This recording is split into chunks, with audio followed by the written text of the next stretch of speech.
Point of Departure by Vaughan Shelton. Originally published in Galaxy Science Fiction, April 1956. Narrated by Tom Trussell. "Halleck, for Pete's sake, sit down. You act as if you were ready to attack Donna with your bare hands." The president of the Research Foundation removed an expensive cigar from its plastic cocoon and lit it from young Talpin's eagerly offered lighter. Halleck sat down. "Sorry, GW. This business has me on edge. I feel responsible for Donna's activities and for the missing $300,000 too. The whole thing reeks of larceny." "You are responsible, Hal." The president's tone was crisp, but not accusing. "That's what a general manager gets paid for. Isn't it time Donna showed up?" "He's to be here at 10, Mr. Caples. The girl will buzz us as soon as he comes in." Orville Taplin was a very good secretary, but his eagerness to prove it sometimes irked his superiors. "Shall I order some coffee sent up, Mr. Caples?" "Not just now. Look, Hal, have you checked on this Simon Kane that Donna mentions in his letter? He doesn't sound quite real. Do we know if there is such a person?" Taplin interrupted the general manager to answer the question. "Yes, sir. There really is a Simon Kane. I talked to Dr. Reed by transatlantic telephone last night. He said Kane was public relations man on his first expedition to Egypt in 1958. "Why the blazes didn't you let me talk to him?" Halleck was on his feet again, a sharp-faced, balding man with a temper that suggested ulcers. "GW, Forget it, Hal. What else, young man?" "Well, Dr. Reed said he fired him at the request of the Egyptian government and sent him back to the States. He said it was a long story, and he didn't want to get into it on the phone." Leaning across the wide mahogany desk and tapping the blotter for emphasis, Halleck said, "Look, GW, Kane doesn't matter. He's just a name. The Utah Flats plant is short $300,000. Let Donna explain it in court. If Kane or anyone else was involved, let Donna prove it." The buzzer wheezed, and Orville Taplin's finger shot to the key. "Yes? Mr. Donna is here." G.W. Caples nodded to the question in the secretary's face. "Send him in." The man in the doorway was tall, sandy, and rather stooped for early middle age. His straight-lined features looked competent, but the mouth was compressed to a narrow hyphen, as if he had lived through this ordeal many times in anticipation and always come out of it badly. His grey business suit was wrinkled with travel. "Good morning, Mr. Caples, gentlemen." Although he closed the door gently, the click of it sounded loud in the silence. "I hope I'm not late." "Right on the dot, Ray. Glad to see you. Pick a comfortable chair." The president smoothed the crumpled letter in front of him on the desk and waved the silent Halleck to his seat. "You can order that coffee now, young man." When Taplin had called for the coffee and started the recording machine, G.W. Caples addressed the newcomer again with heavy executive affability. It was authentic enough to ease the watch-spring tension in the room. "Before we start, Ray, keep it in mind that this isn't a trial or anything like that. I, for one, have an open mind. If your record hadn't been beyond reproach, you wouldn't be a research plant manager in the first place." "Thank you. But your letter here mentions an unauthorized experiment that cost $300,000. A missing man. 2 missing men, in fact. Your fear of ugly publicity and, well, various other details that leave me thoroughly confused. Now, you're going to give us all the facts, not as a culprit, but as a trusted official." "I appreciate that, sir. Shall I begin at the beginning?" "Yes. Forget the letter. Begin where you like." "Well, First, you know Dr. Wilson Reed, the archaeologist, top man in the field. He made the Yucatan discoveries and located the Poseidon tablets in the vaults under the Sphinx. The newspapers called him the Columbus of the past, but I don't need to tell you that. This all began with a letter I had from Dr. Reed shortly after he left for his second expedition to Egypt. Caples nodded. I know his reputation, but I never met the man. That's one of the many things I don't understand, Mr. Caples. Raymond Donner sat on the edge of the leather lounge chair and kneaded his long, thin hands. You see, the letter asked me to cooperate with Simon Kane in every way, and there was an inter-office memo from you enclosed, instructing me to do so, written in your own handwriting. Caples leaned across the desk, startled. A memo from me? Now, see here, Ray. Where is the memo? Where's the letter? They're gone, Mr. Caples. They were stolen. The buzzer sounded, and a cheerful redhead brought in a tray with 4 cups, cream and sugar bowls, and a large aluminium coffee urn. It remained untouched on the desk when she had gone. I see, they were stolen. The President's casual manner was gone, and the tension returned unchecked. Go on.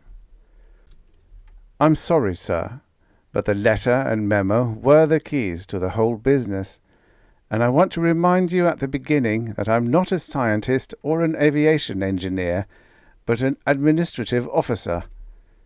Maybe we should say you were. Shut up, Halleck. Let him go on. The President glanced at the recorder spinning silently and drew short, angry puffs on his cigar. And I want to remind you too, gentlemen, that I am here of my own volition. My fears are for the Foundation's reputation, not for myself alone. After all, there's no motive for murder and— Murder! The 2 executives looked frozen. Taplin, starting to reach for the coffee, changed his mind. And, to put it bluntly, no dead body. But let me take it from the beginning. As I said, the letter and memo came in May, just after Dr. Reed left for Egypt again. A week after that, Simon Kane phoned from Salt Lake City to make an appointment for the following afternoon. He turned out to be a dark-featured, very distinguished type in his late 40s. His eyes were an intense black, heavily browed, and, though he wasn't big, his voice was deep and arrestingly modulated. Listening to him, it was easy to lose track of what he was saying. His mouth was wide and, well, sympathetic. We talked for about an hour that first day, mostly about Dr. Reed's marvelous discovery in Egypt. Kane said the Poseidon tablets described a magnificent civilization, scientifically advanced, that had flourished on an equatorial continent until it was destroyed by the biblical flood, around 10,700 BC. He spoke of Dr. Reed as an intimate friend, and said he had been greatly impressed with you, Mr. Caples. The President scowled. I've never heard of the man, but it seems pretty strange that he should have turned up when Halleck was in Persia and I was in Europe on atomic inspection duty and Reed was off to Egypt. Looking back at it, I agree with you, said Donner, taking out a cigarette and lighting it. But it didn't occur to me at the time. Well, get on with it. If I could give you a better idea of Kane's remarkable voice, its hypnotic quality. But I guess I can't. Maybe that's just an excuse. I wish I'd thrown him out of the office the first day. When we got around to the reason for his call, he asked if there was any chance of our being overheard. I assured him there wasn't, and he told me his weird story. It seemed Dr. Reed had found another series of 14 tablets along with the others, but these hadn't been publicized. A translation of the first half-dozen showed that they concerned an outstanding— perhaps the ultimate scientific achievement of the Poseidon civilization. A small solar energy converter, able to deliver such fantastic power that it made our nuclear sources look as primitive as the windmill. When I said the invention wouldn't be very welcome in a country where the entire economy was geared to atomic power, Kane agreed and said that explained the secrecy. He said you, Mr. Caples, and Dr. Reed felt the device should be tested under wraps and then turned over to the government, since private ownership of a dirt-cheap power source, if it worked, might precipitate economic chaos. G.W. Caples sat stiffly in the same position. The whole idea is pure nonsense, the most transparent fraud. A child wouldn't swallow it. You may be right. It was my misfortune not to be a child. Simon Kane made it sound completely plausible. He said 2 good men could build the gadget in a month. He agreed to bring the specifications to my office the next morning, and I showed him out, feeling very excited about the thing. I had a lot to learn about Mr. Kane. In the morning, I called in Rule and Heiniger and told them they were to work on a project involving 100% security. They agreed, of course. The hush-hush jobs are usually the most interesting. Then Kane came in with his sheets of specifications and gave them the details. Their faces were, I was going to say, like children viewing their first Christmas tree. Since it was all Greek to me, I left the 3 of them to discuss the project and went off about some other business. Kane was gone when I got back, and had left a note inviting me out to his house for a cocktail or 2 that afternoon. When I could get away, I drove out to his place, a great sprawling ranch house he'd rented a few miles from the plant. No one else was there, but Kane was an ingratiating host, and a couple of hours passed very pleasantly. I kept wondering why he wanted such a big place way out in the hills, just for himself. Around 5, I phoned Rule at the plant. He's rather a stolid type ordinarily, but he was stuttering with excitement. He said the power unit was revolutionary and might change the course of history. Kane laughed when I repeated that to him. "Maybe it already did," he said, "a few thousand years ago." We shook hands at the door and agreed to meet the next morning and get to work. As I was walking along the house toward the drive where my car stood, a movement at one of the windows near the end of the building caught my eye. I paused and looked up, into the face of one of the most beautiful women I'd ever seen. She was youngish, not over 27 or 28, pale in colouring, with rich black hair piled up behind her neck. The large dark eyes were looking squarely into mine.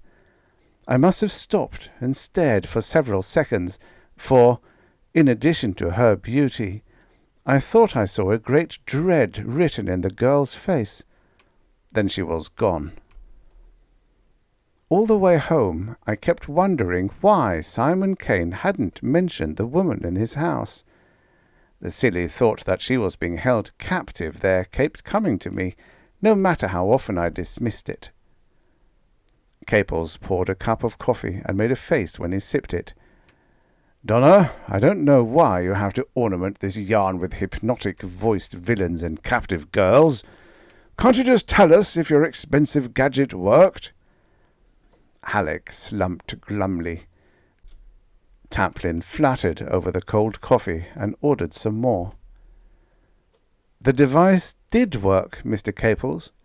I set Rule and Heiniger up in the isolated shop at the west corner of the plant area, and they had it functioning in 3 weeks. We brought in a skilled glass cutter to form the big faceted eye to receive the sun's radiations. Naturally, he didn't know what it was for. By the time the eye was ready, they'd assembled the conversion elements. They rigged the thing to deliver electrical current through a series of step-down transformers. The result was appalling. Until the current was reduced to a tiny fraction of the potential, it blew out every testing gauge they plugged into it. Up to this time, I think all three of us, Heiniger, Rule, and myself, had been kept hopped up by curiosity and Kane's infectious confidence.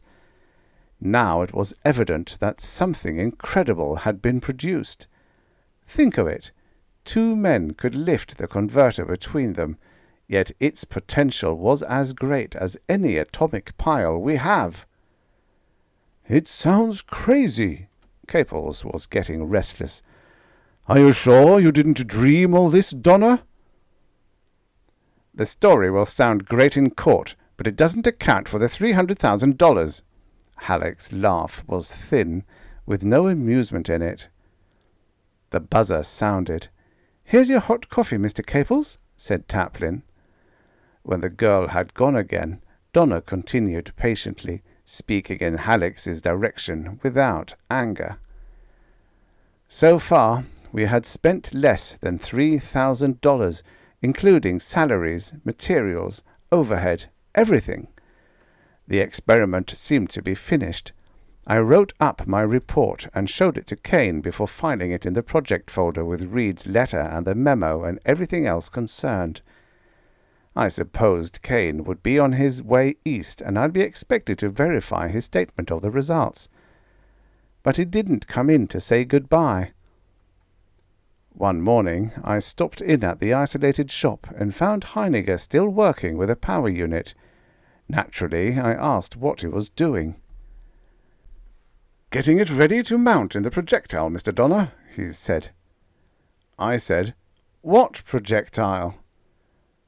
Then he explained how Kane and I had leased a surplus one-man rocket from the White Sands project and that he and Rule were to rig the solar unit in it. Rather than let Heiniger know something was wrong, though I felt like blowing my top, I asked him how on earth an electrical plant could power a rocket. "There's nothing to it," he said. "It's all in Mr. Kane's translations of those tablets of his." I was beginning to wonder if this was really happening, or if I was dreaming. Heiniger described some sort of method for setting up a magnetic field in front of the rocket so that it could be pulled, rather than pushed, at almost any speed through the atmosphere that the pilot wished, 5, 10, 12,000 miles an hour, whatever the pilot could take. It was hard to believe an experienced man like Heiniger would swallow that. I said, "It's ridiculous. The skin would melt." "Oh no," said Heiniger. "Mr. Kane has the formula for an alloy that won't melt at any speed in atmosphere. His tablets tell us how it was used way back there for the same kind of flight. He's having a special sheath of it made for the rocket in Santa Fe." President Caples stabbed his cigar into the ashtray. "Donner," he said, "what do you take us for? You're making it almost impossible for the Foundation to back you up, coming in here with such a fairy story." Raymond Donner seemed to shrink in his clothes, and he slumped deep in his chair. "I know how it sounds. I'm a fool, I admit it. But Heiniger isn't, nor Rule. They were convinced they were working on the modern world's first practical spaceship. I left the plant with my head spinning and drove out to Simon Kane's place. I was determined not to go any farther with this without authority from you, even if I had to chase you all over Europe. When I reached the house, Kane's car was in the driveway. He met me on the patio and pushed me inside before I could say my piece. There was a young man in the drawing room whom he introduced as Porter Hayes. He was a handsome chap in his middle 20s, with cropped blonde hair and an engaging candour about him. I guessed he was a flyer by the recklessness about his mouth and eyes. He seemed very excited. They took me to a table spread with photographs and typed sheets, and for the first time I saw pictures of the original tablets. The typed sheets were translations. Porter had agreed to fly the ship, said Kane, as if I knew all about that. He's with the Pan-Columbian project and has flown all the other types that have been developed so far. But this is the one that will make history, Mr. Donner. I looked at Hayes closely and saw that he meant it. This will fly anywhere in our solar system, and probably clear out to most others, without carrying a fuel supply, and the best thing about it is the absolute guarantee of a return trip. Those geniuses down at Pan-Columbia have plenty of ideas for getting you out there, but very few for getting you back. I realized the Simon Kane magic had been at work on the young man. He was sold completely, and, considering the possibilities and that he was willing to risk his life on them, the objections I intended to make seemed rather puny at the time. Still, I was about to ask Kane to see me in private when the young pilot spoke up. He said, "Say, Mr. Kane, where's the last tablet? There are only photos of 13 here." "Why, that's right," Kane said. "I forgot to mention it. The first 13 take us through the construction of the unit and the ship and the inventor's successful trial flights. Number 14 hasn't been translated yet. It takes about a month to decipher each tablet." Porter Hayes had a disarming way of asking anything you wanted to know. "And who does it? Do you, Mr. Kane?" "No, that is, it's a special gift. Takes years of study." "Then who does decipher them?" "Well, you see—" It was the first time I'd seen Simon Kane uneasy and at a loss for words. "My wife does it. She's Egyptian, a scholar in her own right, daughter of one of Egypt's foremost antiquarians." Hayes insisted upon meeting her, and, although Kane tried every evasion, he finally left the room and was gone quite a while. During the wait, I talked with young Hayes and confirmed my high opinion of him.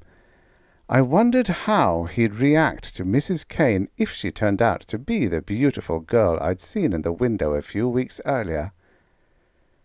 I soon found out, for Kane came back leading the girl by the hand. I might have said dragging, but it wasn't quite that obvious. At closer view, wearing a soft of chiton-draped white dress, she was even more lovely than I thought. The long lashes veiled her eyes, except when she acknowledged Kane's introductions with a quick glance and a murmured, "How do you do?" Her name was Nalia. Hayes was obviously impressed, and, in his uninhibited way, said, "Good Lord, Kane, if I had a dream like this at home, I wouldn't hide her. I'd keep her out on display to make the other guys jealous." The girl gave him a grateful look and just a flicker of a smile, but said nothing. Simon Kane's reaction was curious. The colour drained from his face, and hostile was the only word for his expression. Then he seemed to get under control and became his genial self. "My dear," he said to his wife, "we thought you could give a hint about the text of the 14th tablet. Are you far enough along?" Her voice was low and throaty, with a slight British accent. "I'm sorry, I have only just started." "Have you no idea what it's about?" "Only that it seems to be some sort of testimonial. The language symbols are a little different than the others, and it's difficult to read." Then she was gone, and Porter Hayes stood looking at the door through which she had passed, as if he had just seen a vision. "Wait a minute, Donner," Caples cut in. "How's that tape holding out, young man?" "Fine, Mr. Caples. At least an hour more to go." "All right, go ahead, Donner. Can't you leave out some of the side issues and get to the finish of this?" "They're all related to the outcome of the matter, Mr. Caples. It wouldn't make any sense at all without them." "Nor with them," said Halleck sourly, staring out the window. Kane was to drive Hayes back to Salt Lake, so I only had a moment alone with him. When I told him I wanted to hold up everything until I'd checked with my superiors, he just laughed it off. He said that you, Mr. Caples, had seen all 13 translations, and your memo covered the whole works. I'm sorry to say this convinced me. Next day, a carload of equipment came in for testing, and I didn't see Simon Kane for about a week, though I learned things weren't going so well. There was some trouble with the alloy. The rocket was shipped in, though, and turned out to be a very recent model with the latest developments in shock and pressure compensation, oxygen plant, homing beam navigation, and all that. The credit to White Sands was only $32,000, including insurance, so I authorized it without misgivings, figuring that the persuasive Kane had swung a good deal. Rule got back from Santa Fe and said they'd licked the alloy problem, though it had been hard to avoid publicity. The metal could only be worked in a molten state, so the fabricator was casting the nose sheath and 3 overlapping girdles with rivet holes, also rivets and fin shields of the same stuff. It sounded heavy to me, but Rule said that would eliminate all possibility of vibration. This metal casting accounted for most of the $300,000. During the next 2 weeks, I was too busy with other things to worry much about the project, but 2 incidents happened that had a bearing on it. On a visit to Salt Lake, I was dining at the Pioneer Arms one evening and spotted Porter Hayes at a table across the room. He was with a young lady who looked familiar to me, even from the back. They were deep in conversation. Hayes looked up and saw me just as the waiter brought my dinner. His expression was far from friendly. When the waiter moved out of the way, I looked over and saw that Hayes and the girl were gone. A little later, a bellboy brought me a note. It read, "I expect you'll be guided by your own ideas of honor in a case like this, but if you can conscientiously keep your goddamn mouth shut, you may help to correct a great injustice. Hayes." Caples had joined Halleck at the window. Now he interrupted. "I suppose this note and the bill of lading on the rocket were stolen too?" "I tore up that note myself, Mr. Caples. The bill of lading, though, the second incident concerns it." Young Taplin had begun to fidget. On July 19, Kane telephoned and said the airship was all rigged and ready to go. He had chosen a spot in the desert for the test and had scheduled it for the next morning. He'd engaged an expert communications man, a friend of Rule's, and the ship and all ground equipment were loaded on a trailer under canvas, ready to leave at nightfall. Rule, Heiniger, and the radio man would ride out there together in the trailer. I was irked not to have been consulted on the arrangements. Kane wanted me to pick up Porter Hayes and follow the trailer out, saying he'd be delayed, but would be there at dawn. I told him I had an appointment for dinner, some government brass, but would be there in time for the test.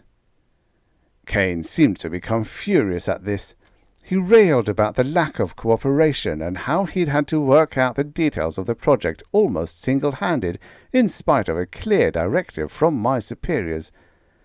It ended by my hanging up on him. Driving home around 11 that night, I passed the plant and noticed a light burning in the darkened office building. Before I reached the gate, it struck me that the light was from my own office. The guard at the gate had just come on duty, but his clipboard had no incoming signatures on it, so I went to take a look. I turned the knob of my office door, and Kane was standing by the desk with his briefcase in one hand and his hat in the other. I was shocked at the change in him. His eyes were sunken and deeply rimmed with shadow. He looked 10 years older than the last time I'd seen him. But he wasn't at all abashed. He walked around the desk and took my hand, saying, "Raymond, I've been waiting here an hour. Felt sure you'd stop by. Wanted to apologize in private for my disgraceful performance this afternoon." Kane must have seen I wasn't satisfied. "The strain of this undertaking has been greater than you realize," he added. "So much is at stake, such a great responsibility to Dr. Reed, your foundation, the whole world." I mumbled something about forget it, and told him to come along to my place for a bracer, and we'd ride out to the site together. But he said he had a couple of matters to attend to, and we parted at the plant gate. Halleck came back and sat down. Caples took his seat at the desk. "I have a feeling," he said, "that we are about to learn if this prehistoric spaceship of yours ever got off the ground." "Shall I order some more coffee, Mr. Caples?" asked Taplin eagerly. "No, just shut up, you idiot. Are you too young to appreciate this breathless, undocumented melodrama Mr. Donner's describing for us? This last incident explains the lack of documentation, doesn't it, Donner?" "I'm afraid it does. I discovered later that the folder with all the papers relating to the project was missing from my files, but I have other evidence to offer. A witness." He glanced at his wristwatch. "If my witness is prompt, I'll just have time to finish this." "Please do. Does the next scene take place at the launching site?" "Yes. I got there a little late, missed the turn off the highway and went a long way past it. When I found the place, everything was ready and they were waiting for me. The aircraft lay on its side, looking fat and very ungainly, I thought, because of its increased girth. Porter Hayes seemed tense, but eager to get on with it. He wore no flight garb except his helmet with the earphones. Standing there in slacks and sweater, smoking a final cigarette, he didn't look theatrical enough for such an occasion. I thought of telling him I'd kept my goddamn mouth shut, but didn't get the chance. The plan was to take the ship up a few 100 feet and jockey around to test everything. If the equipment and ship were all right, Hayes would whip her up a few 100 miles and cruise at his discretion. There was to be no long flight that day. Since we were far out of the traffic lanes, we didn't expect to attract any attention. At last the sun came up full. There was a final conference, and Hayes climbed into the ship's rotating cabin by the door at the rear. He waved and shut the door. He could see out with his teleview, of course, but we couldn't see him. While the radio man checked the ship-to-ground contact, the rest of us moved back out of habit, though there would be no blast here. Very slowly, the ship raised itself to a vertical position. It rose gradually to about 10 feet, stopped, then shot up a couple of 100 and stopped again. It was incredible. "Give me the phone," said Kane. He was as white as paste, and his eyes were fever-bright. "How's it doing, Hayes? Looks good from here. Is she powering right?" The answer must have been gratifying, because Simon Kane's white teeth flashed when he heard it. After that, the ship bobbed around in swift dashes, stopping, then darting upward till it was only a dot, reaching unbelievable speeds. All this time, Kane was talking with Hayes on the phone, asking questions, suggesting new maneuvers. Though he was trembling with excitement, his voice was calm, controlled, and persuasive. I realized later that he was egging Hayes on to try more and more spectacular tests of the ship. Suddenly it shot away in a steep climb toward the west and was out of sight in a matter of seconds. Kane laid down the telephone and turned to me. "He's satisfied the craft works perfectly," he said. "He's going to take it straight out for 4 or 5 hours and then come back." We all stared at him, for Hayes wasn't to have stayed up over an hour. I said, "He can't do that. There's too much he doesn't know about the ship. Tell him to come back." Kane didn't look at me. "The boy knows his business. Leave him alone. He's making history." "But the first time." "I'm going down the road a few miles to get some breakfast. Take turns talking to him, why don't you?" He got in his car and drove off. "Exit the villain! Donna, you've got a talent, but you're in the wrong line of work." G.W. Caples dug a chubby forefinger under his collar and worked the tie knot loose. "This scenario is worth every single cent of $300,000. Raymond Donner's mouth pressed a little tighter, and his tongue pushed through to moisten his grey, dry lips. "He never came back," he said hoarsely, "and neither did Hayes." Something in the man's voice stopped the president from going on with his sarcastic attack. "Did the ship crash?" he asked more soberly. "No.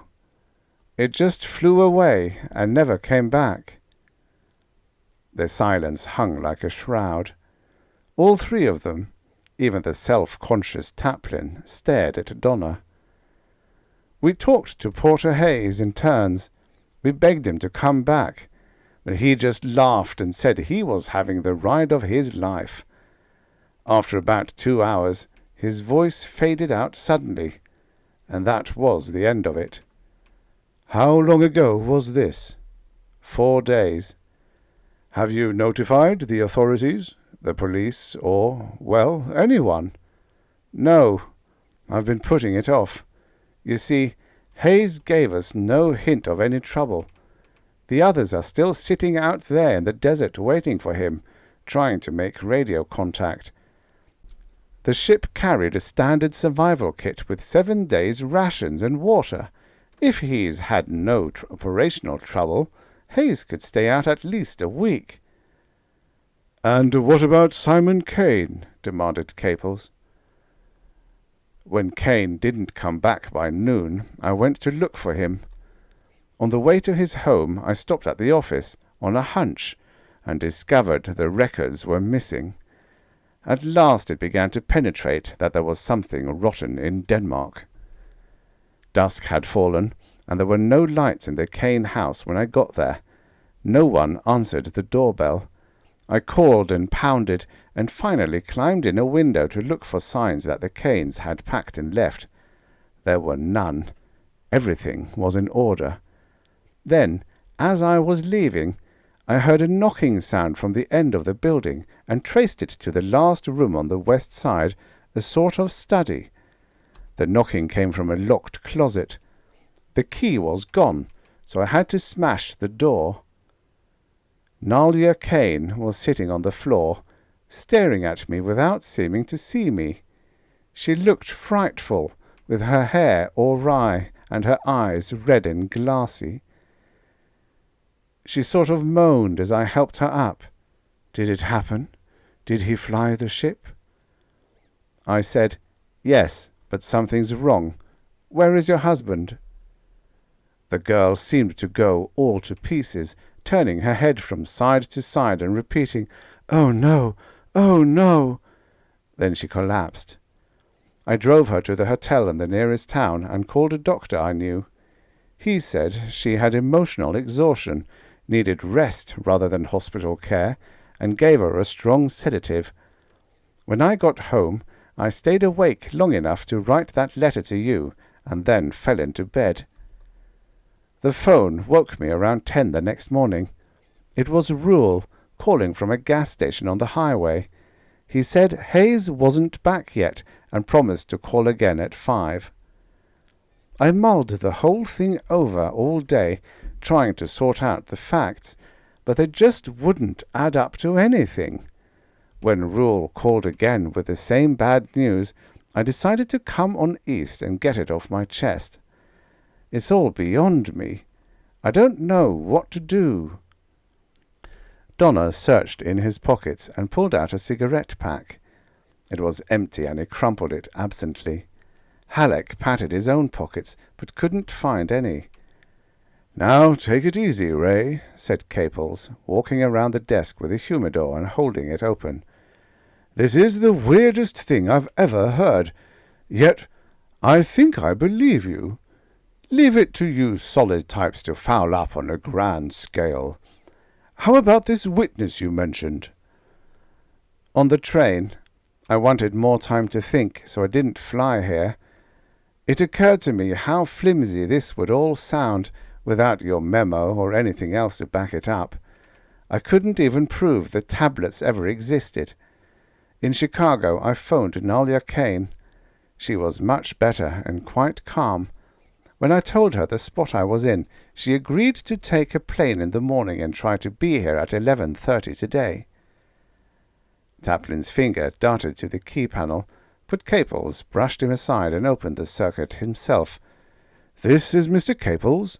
Is there a lady in the outer office?" "Yes, sir. Mrs. Simon Kane." "Ask her to step in, please." The four men rose before the door opened. Donna slowly, with great weariness. She stood a moment, looking from one face to another, cool and regal in summer white with a small flowered hat. Faint purple circles gave her black eyes a brilliance. Raymond Donner took her hand and led her to a chair. "Thank you for coming, Mrs. Kane. May I present Mr. Caples and Mr. Halleck, my superiors, and Mr. Taplin?" When they were seated, she spoke first in her low, passionate voice, without waiting for questions. "I will tell you what I know of Simon Kane, gentlemen, though it may be less than you would expect from a wife. In return, I ask you to use all your influence to find him and bring him to justice. He is a monster and a murderer." "You have my word on it, Mrs. Kane," said Caples, "if you can supply the evidence that crimes have been committed. Taplin, the recorder, move it closer." As she began to speak, an occasional small break in her voice hinted at the emotional turbulence the girl was holding in tight rein. "I married Simon Kane in Egypt in 1958. We met through my father, who represented the Egyptian government on Dr. Reed's excavation project. At first, Simon was charming and devoted. We left Egypt almost at once and entered upon a very pleasant, if secluded, life in this country. The only discordant note was my father's obvious dislike for Simon. His letters were stiff and infrequent, and finally stopped altogether.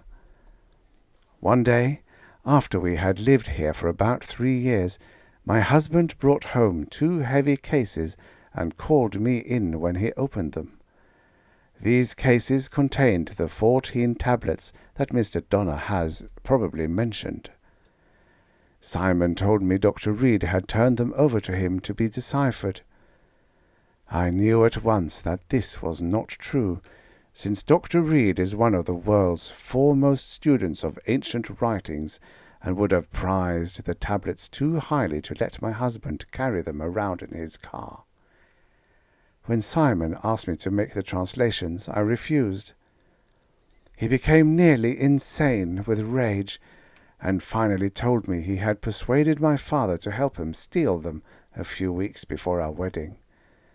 If I did not agree to translate them, he threatened to expose my father and disgrace him before the world. So I did as Simon demanded, and it killed my love for him. In his twisted, possessive way, I think my husband continued to love me. Once the translation was under way, he tried very hard to win my voluntary cooperation. He said the device described in the tablets would upset the economy of the entire world. The government and industry, he claimed, would pay any price he asked for suppressing it once it was tested and proved. We would live like royalty. But I told him that, if not for my father, I would expose him without the least hesitation. When we moved to Utah, Simon found an isolated house for us, and I was virtually a prisoner. Nalia Kane stopped. The danger signals of emotion breaking through showed in the swift, anxious breathing. The 4 men studied her helplessly, and then it was Taplin who got the glass of water that bridged a difficult moment. She went on. "The first day you came to our house, Mr. Donner, I wrote a note of warning. I intended to hand it to you through the window, but Simon came into the room behind me, and I couldn't." "I'm so sorry, Mrs. Kane. You were obviously in trouble. I should have—" "Perhaps it was better. It might have cost you your life to cross Simon at that point. Anyway, Porter Hayes stopped by one day. My husband was out, and I answered the door. He was a fine man, sensitive and kind, considering his adventurous temperament. He could see I was nervous. You know the disarming way he had of asking the most personal questions. I was afraid to talk there, and asked him to drive me to Salt Lake. On the way, I told him the whole story. He was very sympathetic and promised to help, beginning by trying to contact my father. I hoped he would refuse to fly the ship when he knew about Simon, but he had absolute confidence in it and no fear at all. His plan was to complete the test and then ask you, Mr. Donner, to impound the ship and all the records on it. The day before the test flight, I put in the time completing the translation of the 14th tablet. Simon had shown no interest in this, believing it to be a summary of the others. As the sense of it began to emerge, I was horrified. By midnight I had finished it, and I sat down in the drawing-room with the typed copy in my hand, waiting for my husband. I waited all night, and must have fallen asleep around dawn. The door chime wakened me.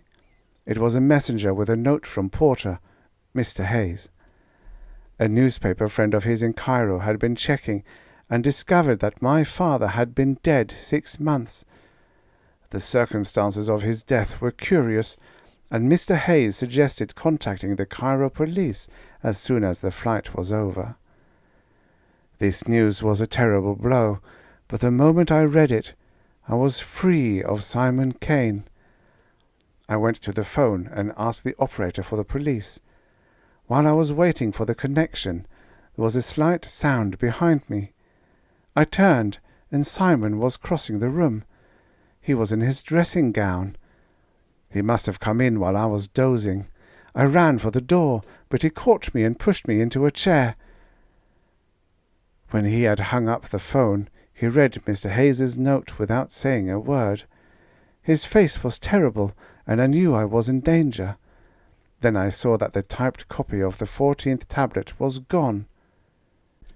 "You read it, the last tablet," I said, "and you know you've done all this evil for nothing. The flight can't take place. If you stop me from telling the police, Porter will tell them. He knows everything." He took my wrist and dragged me to the studio and forced me into the closet and locked the door.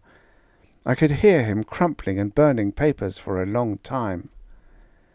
At last he came close to the door and said, "There, my dear, try to prove that the tablets ever existed." When he was gone, I screamed and pounded on the door until I was exhausted. A frightful thing was going to happen, and there was nothing I could do to stop it. Only one time since this all began have I opposed my husband successfully, and it had no effect on the outcome.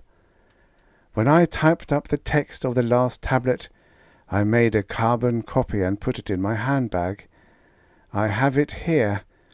I believe it will be evidence enough to prove that Simon Kane is a murderer. Nalia Kane reached in her flat beaded bag and found a folded sheet which she handed to Donner. He smoothed it out on his knees with hands that trembled a little.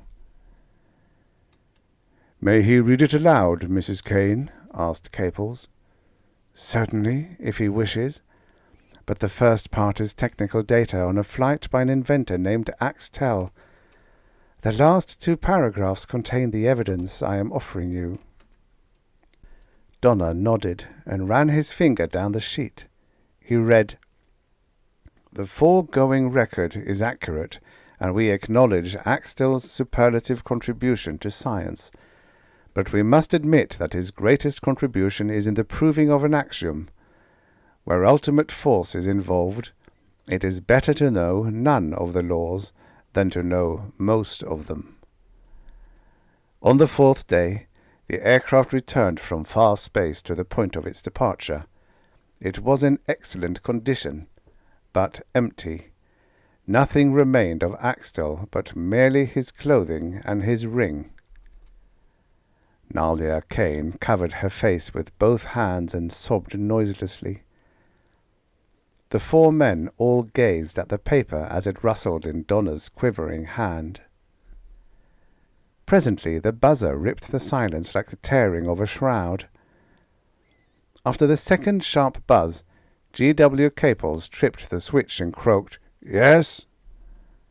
The girl's voice, bright and businesslike, answered, "There's a long-distance call from Utah for Mr. Donner. It's a Mr. Rule. He says it's urgent."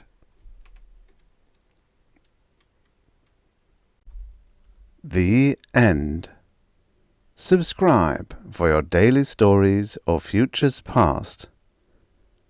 Revisit the futures that never happened. Every day.